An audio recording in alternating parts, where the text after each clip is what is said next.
E aí, a gente vive, né, cercado de opinião por todo lado. É tanta coisa que fica até difícil saber o que pensar. Mas e se a gente pudesse olhar para isso de um jeito diferente? É exatamente isso que vamos fazer aqui. Desmontar um artigo de opinião para entender como ele funciona de verdade e, claro, criar um olhar muito mais crítico. Pois é, essa é a pergunta de 1 milhão, né? Porque um artigo de opinião que realmente convence não é só uma ideia solta, de jeito nenhum. Pensa nele como um prédio. Tem toda uma arquitetura por trás, sabe? Uma construção super cuidadosa de argumentos. E é essa estrutura que a gente vai investigar. Bom, para começar, vamos preparar o terreno. A gente precisa entender o cenário, certo? Por que um artigo de opinião tem tanto poder? Simples, é ali, naquele espaço, que o debate público esquenta de verdade. É uma das principais arenas onde as ideias que, no fim das contas, moldam a nossa sociedade são discutidas. Beleza, então, vamos mergulhar de cabeça. O nosso mapa, o nosso guia para a análise de hoje está bem aqui.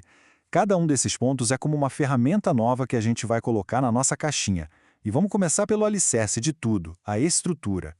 Então agora é a hora de dar uma olhada no esqueleto da coisa, sabe? Na anatomia de um artigo de opinião.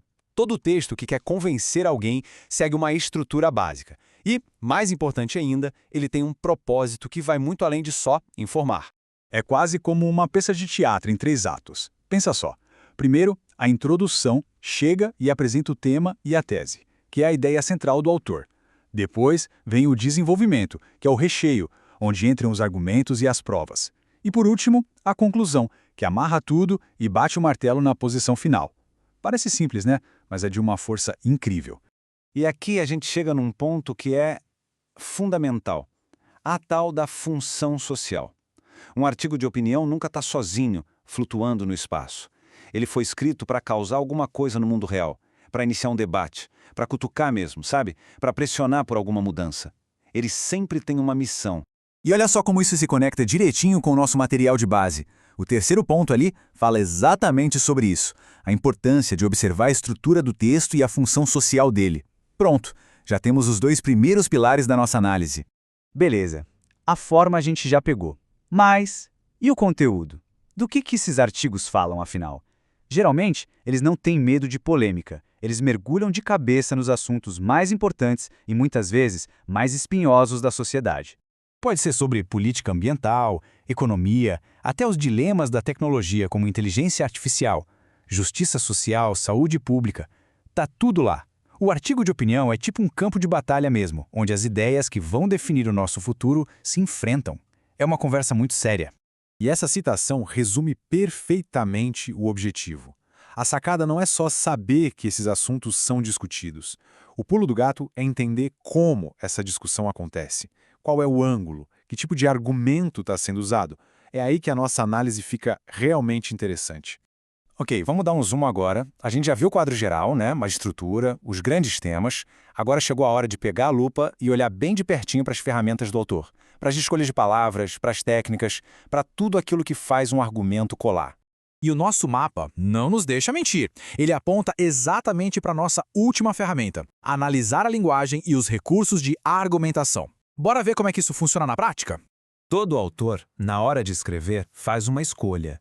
Ele pode seguir por um caminho mais objetivo, usando uma linguagem que parece neutra, que só apresenta fatos. Ou ele pode ir pelo caminho subjetivo, que é cheio de emoção e julgamento. Nenhum dos 2 jeitos está errado, entende? Mas a escolha é sempre uma estratégia para convencer. E não é só a linguagem, junto com ela vem os recursos. Pensa neles como a munição do argumento. O autor pode usar estatísticas para parecer mais científico, pode citar um especialista para ganhar autoridade, ou pode apelar para emoção para criar uma conexão. Enfim, tudo vale. E pronto! Com isso, a gente montou nosso kit de ferramentas. E com esses conceitos na cabeça, a leitura de um artigo de opinião muda completamente. Deixa de ser algo passivo e vira uma investigação de verdade. Então, para fechar, fica aqui um checklist. Na próxima vez que alguém for ler um artigo de opinião, é só passar por esses 4 pontos. Qual é a ideia central e a estrutura? Qual a missão social dele? Que grande tema está em jogo? E que ferramentas de linguagem estão sendo usadas? E aí a pergunta final fica no ar, né?